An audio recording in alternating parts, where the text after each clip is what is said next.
சீர்காழியில் வீட்டின் கதவை உடைத்து 25 பவுன் தங்க நகைகள் 2 மடிக்கணினியை மர்ம நபர்கள் திருடி சென்றனர். மோப்பநாய் உதவியுடன் 2 தனிப்படை போலீசார் விசாரணை. மயிலாடுதுறை மாவட்டம் சீர்காழி விலந்திட சமுத்திரம் ரத்தினாம்பாள் நகரை சேர்ந்தவர் ரகுராமன் அபுதாபி நாட்டில் பணியாற்றி வருகிறார். இவரது மனைவி மஞ்சுளா, இவர்களுக்கு 2 மகள்கள் உள்ளனர். மஞ்சுளா மயிலாடுதுறையில் உள்ள பள்ளி ஒன்றில் ஆசிரியராக பணியாற்றி வருவதால் மகளுடன் மயிலாடுதுறையில் உள்ள தாய் வீட்டில் தங்கி வேலைக்கு சென்று வருகிறார். வார விடுமுறை நாட்களில் மட்டும் சீர்காழியில் உள்ள வீட்டிற்கு வந்து செல்வது வழக்கம். பொங்கல் விடுமுறையில் சீர்காழி வீட்டில் தங்கிவிட்டு கடந்த 19ஆம் தேதி மயிலாடுதுறைக்கு சென்றுள்ளனர். இந்நிலையில் காலை வெளிநாட்டில் உள்ள ரகுராமன் தனது வீட்டில் உள்ள சிசிடிவி கேமரா செயல்படவில்லை என மஞ்சுளாவுக்கு தகவல் தெரிவித்ததுடன் உடனடியாக வீட்டிற்கு சென்று பார்க்க அறிவுறுத்தியுள்ளார்.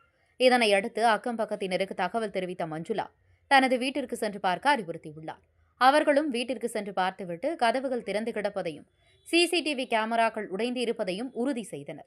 இதனையடுத்து சீர்காழிக்கு வந்த மஞ்சுளா வீட்டின் உள்ளே சென்று பார்த்தபோது பீரோ உடைக்கப்பட்டு அதில் வைக்கப்பட்டிருந்த 25 பவுன் தங்க நகைகள், 2 மடிக்கணினி, சிசிடிவி கேமரா பதிவு எந்திரம் ஆகியவற்றை மர்ம நபர்கள் திருடி சென்றது தெரியவந்தது.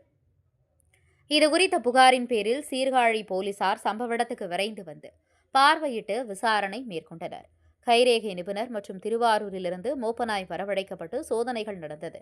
இதையடுத்து இளையராஜா, அசோக்குமார் ஆகியோர் தலைமையிலான 2 தனிப்படை போலீசார் அப்பகுதியில் உள்ள சிசிடிவி கேமரா பதிவுகள் மற்றும் கொள்ளையர்கள் விட்டு சென்ற பாறை உள்ளிட்ட பொருட்களை கைப்பற்றி விசாரணை நடத்தி வருகின்றனர்.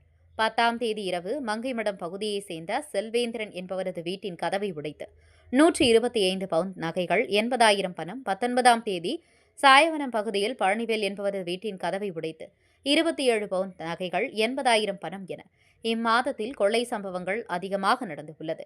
இதில் உண்டியல் திருட்டு மற்றும் ஏடிஎம் கொள்ளை சம்பவங்களில் மட்டும் குற்றவாளிகள் பிடிபட்டிருப்பது குறிப்பிடத்தக்கது. சீர்காழி செய்திகளுக்காக சாமி பத்மநாபன்.